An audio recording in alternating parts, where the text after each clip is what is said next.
आज के इस वीडियो में आपका स्वागत है और आज मैं गोल्डीएम इंटरनेशनल के शेयर का एनालिसिस करने वाला हूं। तो गोल्डीएम इंटरनेशनल का जो शेयर है इसका मैंने वन डे का चार्ट खोला हुआ है और जो शेयर है काफ़ी वोलाटाइल चल रहा है काफ़ी समय से।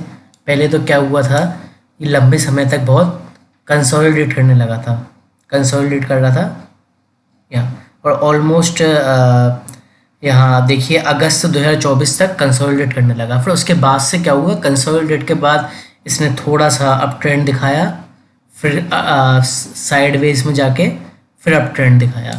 अब यहाँ पे देखिए क्या हुआ, जब यहाँ पे बढ़ रहा था, ठीक है, तो यहाँ पे एक एक्शन हुआ, एक पैटर्न बना।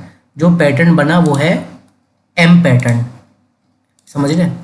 तो एम पैटर्न यहाँ पे हमें देखने को मिल रहा है। इस एम पैटर्न को डबल टॉप पैटर्न भी बोलते हैं यहाँ पे। तो ये एम पैटर्न होता है, बेरिश पैटर्न होता है, मंदी को दर्शाता है। इसमें एम पैटर्न में ये होता है, इसको डबल टॉप पैटर्न भी बोलते हैं। इसमें ये जो सिमिलर टॉप्स बनाते हैं, कोई भी शेयर अगर सिमिलर टॉप प्राइस बनाता है और इस तरीके का, तो उसकी पूरी संभावना होती है कि जो एम पैटर्न पूरा होगा तो उसमें कमजोरी आएगी। तो जो एम पैटर्न बना था इसके प्राइस में, यहाँ से इसने गड़बड़ कर दी और वापस से कमजोरी में आ गया। अब यहाँ पे कंसोलिडेट कर रहा है। बीच में एक बड़ी कैंडल बनी थी, करीब करीब बड़ी कैंडल ये 17% की कमजोरी में बंद हुआ था। लेकिन समझने की बात ये, इस बड़ी वाली कैंडल के वॉल्यूम ज़्यादा नहीं थे, समझ रहे आप? तब वॉल्यूम थे, ठीक ठाक थे, तो ऐसा नहीं है कि बहुत ज़्यादा थे, इसलिए ये बड़ी वाली कैंडल बहुत ज़्यादा काम नहीं करी। फिर बाद में यहाँ से रिकवरी दिखाने की कोशिश कर रहा है। तो अब देखिए, समझने की बात यह है, जो शेयर ये रिकवरी दिखा रहा है अभी, ये जो 25 अप्रैल को ये 4.57% की तेज़ी में बंद हुआ है।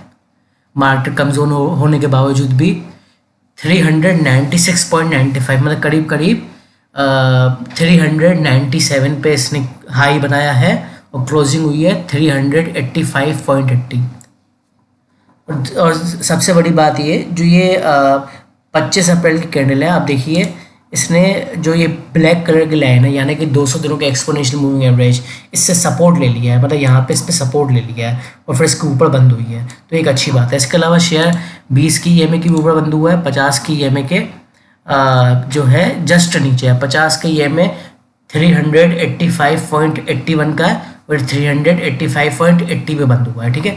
तो अगर आपको ये बाइंग करनी है तो बाइंग का सही मौका है, क्योंकि यहाँ पे देखिए थोड़ा सा पुल बैक आया था, यहाँ पे देख रहे हैं आप पुल बैक, ये 1 2 3 4 दिनों का पुल बैक आया था और अब इसमें इस ईएमए से सपोर्ट लेके वापस से बढ़ रहा है, ठीक है।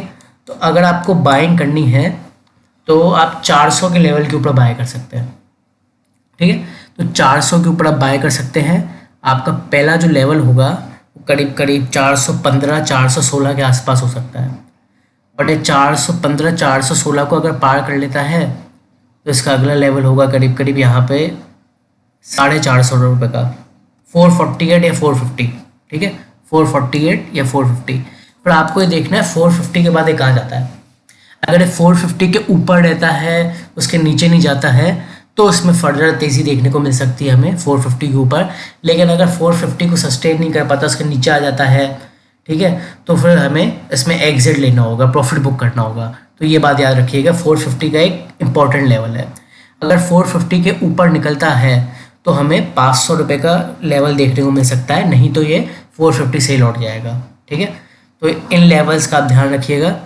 और ये 200 की ईएमए तो ऊपर ही क्लोज हुआ है, और याद रखिएगा 200 की ईएमए के ऊपर ही होना चाहिए हर हाल में, नीचे तो बहुत कमज़ोर हो जाएगा, ठीक है ना, ये याद रखिएगा। इसको वॉच लिस्ट पर डाल सकता है, मंडे को ट्यूसडे को कुछ दिन परफॉर्म कर सकता है अगर इसमें इन लेवल से ऊपर निकल गया तो, ठीक है। आज के इस वीडियो में था, थैंक यू।